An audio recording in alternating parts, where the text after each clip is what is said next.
ಇನ್ನೊಂದು ಸಂಗತಿ, ಧರ್ಮಸ್ಥಳ ವಿಷಯಕ್ಕೆ ಸಂಬಂಧಿಸಿದಂತೆ ರಾಜ್ಯ ಸರ್ಕಾರ SIT ನೇಮಕ ಮಾಡಿದೆ.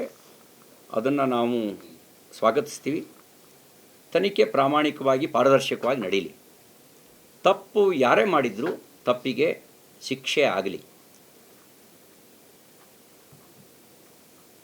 ಅದನ್ನು ಯಾರೂ ನಾವು ತನಿಖೆಯಲ್ಲಿ ಮಧ್ಯಪ್ರವೇಶ ಮಾಡಲ್ಲ. ಆದರೆ ತನಿಖೆಗೆ ಮುಂಚೆನೇ ಕೆಲವರು ತನಿಖೆನೂ ನಡೆಸಿ ಜಡ್ಜ್ಮೆಂಟು ಕೊಡೋ ಪ್ರವೃತ್ತಿ ಇದೆಯಲ್ಲ, ಅದು ಸ್ವೀಕಾರಾರ್ಹ ಅಲ್ಲ. ಧರ್ಮಸ್ಥಳದಂಥ ಸಂಸ್ಥೆಯನ್ನೇ ಅನುಮಾನಿಸುವ, ಸಂಸ್ಥೆಯ ಮುಖ್ಯಸ್ಥರನ್ನೇ ತಪ್ಪಿತಸ್ಥರು ಅನ್ನೋ ರೀತಿಯಲ್ಲಿ ಬಿಂಬಿಸುವ ಷಡ್ಯಂತ್ರದ ವಿರುದ್ಧ ನಾವಿದ್ದೀವಿ. ತಪ್ಪು ಯಾರನ್ನ ಮಾಡಿದರೆ ತಪ್ಪಿಗೆ ಶಿಕ್ಷೆ ಆಗಲಿ. ಈಗ ನಾನು ಚಿಕ್ಕಮಂಗ್ಳೂರಿನಲ್ಲಿ ಪತ್ರಿಕಾಗೋಷ್ಠಿಯಲ್ಲಿ ಮಾತಾಡಬೇಕಾದ್ರೆ ಪತ್ರಕರ್ತರು ಕೇಳಿದ ಪ್ರಶ್ನೆಗಳಿಗೆ ಹೇಳಿದೆ. ಅದು ನಮ್ಮ ಅನುಭವವೇದ್ಯವಾಗಿರೋ ಸಂಗತಿನ ಹೇಳಿದೆ. ಧರ್ಮೋತ್ಥಾನ ಟ್ರಸ್ಟು 293 ಪ್ರಾಚೀನ ದೇವಾಲಯಗಳನ್ನು ಪುನರ್ನಿರ್ಮಾಣ ಮಾಡಿದೆ.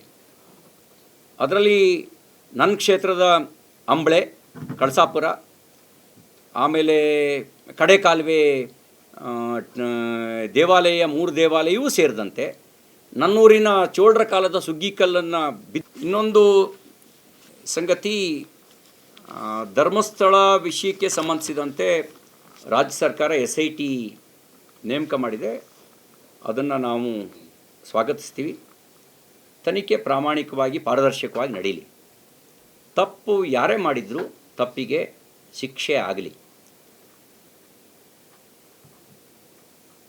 ಅದನ್ನು ಯಾರೂ ನಾವು ತನಿಖೆಯಲ್ಲಿ ಮಧ್ಯಪ್ರವೇಶ ಮಾಡಲ್ಲ.